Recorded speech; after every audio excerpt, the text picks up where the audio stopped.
present-day Republic of Benin. And we have a slave market here in Badagry established in the year 1502. Now, over 300 slaves were sold in each market days in Badagry. And that's the biggest slave market. Calabar managed to sell 100 slaves in each of their market days. Well, we sell over 300 slaves in the market days in Badagry. So, the chain you are looking at were used throughout this period, but the trade was abolished here in Badagry in the year 1886 by the help of the man buried here, Chief Mobee.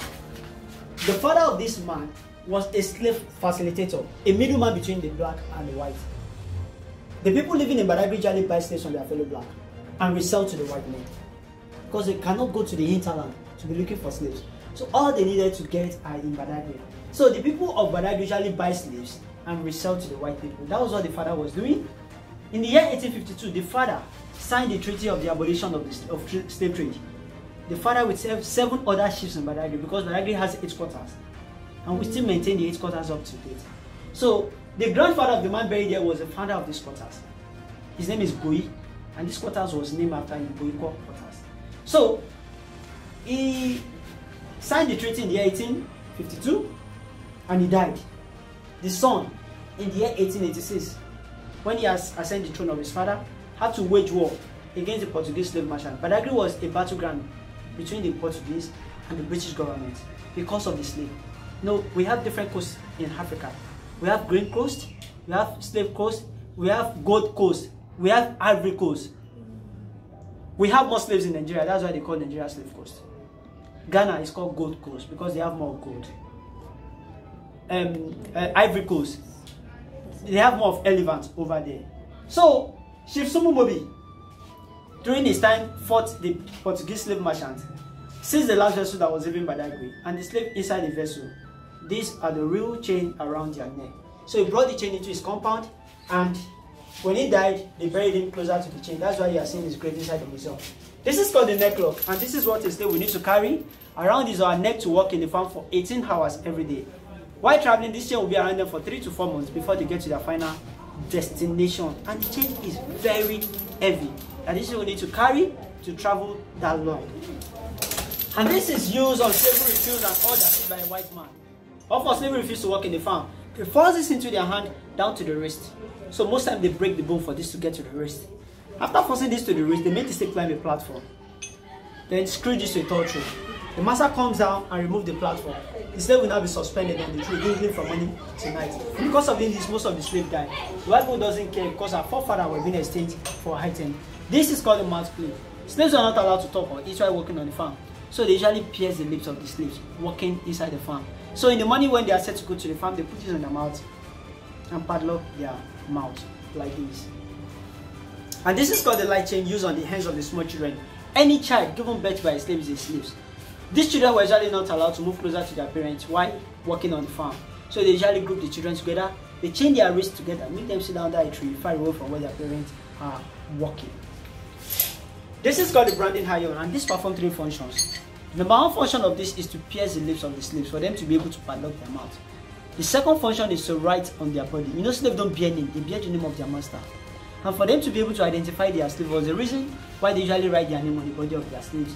So they usually put this in fire. As soon as slave is being handed over to them, they now write their name on the body. This is what you have adopted as fashion today. We call it tattoo.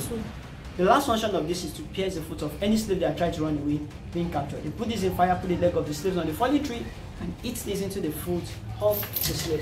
And this is called the ankle lock used on the leg of 2 slaves at a time. For them not to run away, 2 of them you have to have this around their ankle, and they walk together with this around their leg at the same time. Now imagine walking with this around your leg. And this was the money we spent in Africa in those days, cowries. But the white people doesn't recognize this as money, and that led to the introduction of trade by barter.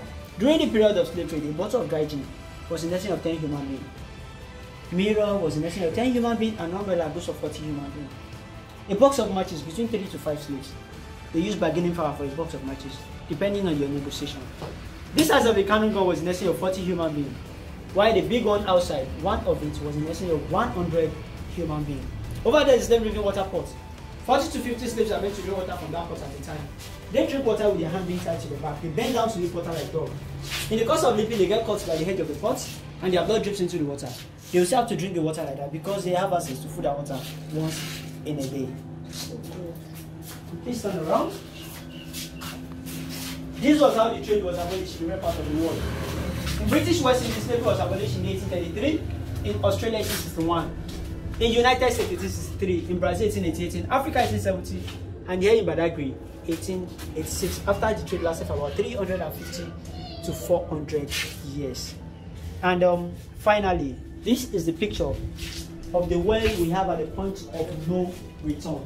Because the spirit actuation well. Slaves were forced to drink from this well. They make this recitation, after which they become less aggressive and lost their memory. And the well is still at the point of no return up till date. You are welcome to Badagry once again. Mobee is my name. So this thing that was it? I always thought this was fictitious, that it wasn't real. When Africa concussion was added to the water to hate their business, because that was the business they were doing in Badagry. Virtually all the 8 quarters were into the trade. Different family with different countries. Like I said, Badagry was a battleground between the British government and the Portuguese slave merchant. So each of these people have their customer. So when they come, you go to your customer and you buy. So they added something to the water so that it will hate their business. And you know, these people, they now do that any slave taken from this end were usually less aggressive. And that was the reason why they usually come from Rush. Nigeria accounted for about 24% of the total slave taken out of Africa. So also Angola. Ghana is the 3rd country with 16%. You're welcome. So we have a book that have the statistics of how our people have been taken out of Africa. I don't know if you have. So why some are playing this, some are busy playing this, and each of these gongs has its own unique sound. So everything together makes the good sound, and they sing and dance to the rhythm of the instrument. But you can only get this in the royal family. So maybe probably somebody died in the royal family, they are celebrating something. That's when you see the women coming out to play this instrument. They don't just play it anyhow. But so there has to be something from the royal family that will make them do it. Okay. So and it's only women that plays this, yes. If men play, they will die. I don't know.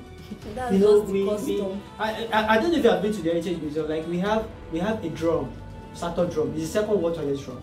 We have the statue at the roundabout. It's only Orphan that plays that drum in Badagry. So you know, different people with different culture.